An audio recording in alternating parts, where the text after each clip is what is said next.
Hello friends, தமிழ்நாடோட election result வந்து பார்த்தீங்கன்னா announce பண்ணிட்டு இருக்காங்க. ஒவ்வொரு கான்ஸ்டியூவன்சியாக அவங்களோட ரிசல்ட்டை டிக்ளேர் பண்ணிட்டு இருக்காங்க. ஆல்மோஸ்ட் வந்து பார்த்தீங்கன்னா பாதி கான்ஸ்டியூவன்சி ரிசல்ட் டிக்ளேர் பண்ணிட்டாங்க. இன்னும் கொஞ்சம் கான்ஸ்டியூவன்சியில் ஓட்டிங் கவுண்டிங் போயிட்டு இருக்கு. இப்போ இதில் முக்கியமாக நம்ம பார்க்கக்கூடியது யார் அப்படின்னா டிவிகே தலைவர் விஜய் அவர்கள் 2 தொகுதிகளிலுமே வந்து பார்த்தீங்கன்னா போட்டியிட்ட 2 தொகுதிகளிலுமே வெற்றி இருக்காரு. ஒன்று வந்து பார்த்தீங்கன்னா பெரம்பூர் தொகுதியிலும் வெற்றி பெற்றிருக்காரு. இன்னொன்று திருச்சி கிழக்கு தொகுதியிலும் வந்து பார்த்தீங்கன்னா வெற்றி பெற்றிருக்காரு. இப்போ இந்த மாதிரி 2 வெற்றியை வந்து பார்த்தீங்கன்னா பெற்றிருக்காரு. இவர் எந்த தொகுதியில் எம்எல்ஏவா வந்து பார்த்தீங்கன்னா ஆக்ட் பண்ண போறாரு அப்படிங்கிறத நம்ம பொறுத்து வந்து பார்ப்போம். அதுக்கு முன்னாடி இதில் கான்ஸ்டியூஷனல் ப்ரொவிஷன்ஸ் என்னெல்லாம் இருக்குது அப்படின்னு சொல்லி பார்ப்போம்.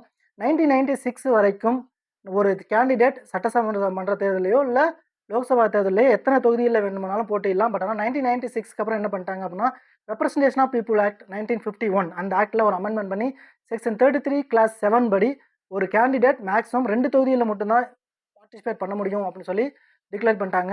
அமெண்ட் பண்ணிட்டாங்க. அந்த அமெண்ட்மெண்ட் படி எந்த ஒரு நபரும் 2 தொகுதிகளுக்கு மேலே வந்து பார்த்தீங்கன்னா நிற்க முடியாது.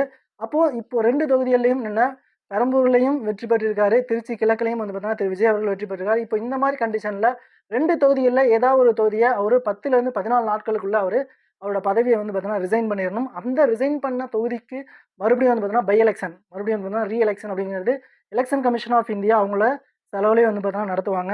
இப்போ இந்த 2 தொகுதிகளில் எந்த தொகுதிகளில் அவர் வந்து பார்த்தீங்கன்னா ரிசைன் பண்ணிவிட்டு எந்த தொகுதியில் அவர் எம்எல்ஏவாக ஆக்ட் பண்ண போகிறாரு அப்படிங்கிறத நம்ம பொறுத்து பார்ப்போம். இது பற்றின உங்களோட கமெண்ட்ஸ் வந்து பார்த்தீங்கன்னா மறக்காம கமெண்ட் பாக்ஸில் கமெண்ட் பண்ணிவிட்டு வீடியோ லைக் பண்ணி உங்கள் ஃப்ரெண்ட்ஸுக்கு எல்லாருக்கும் ஷேர் பண்ணிடுங்க. தேங்க்யூ.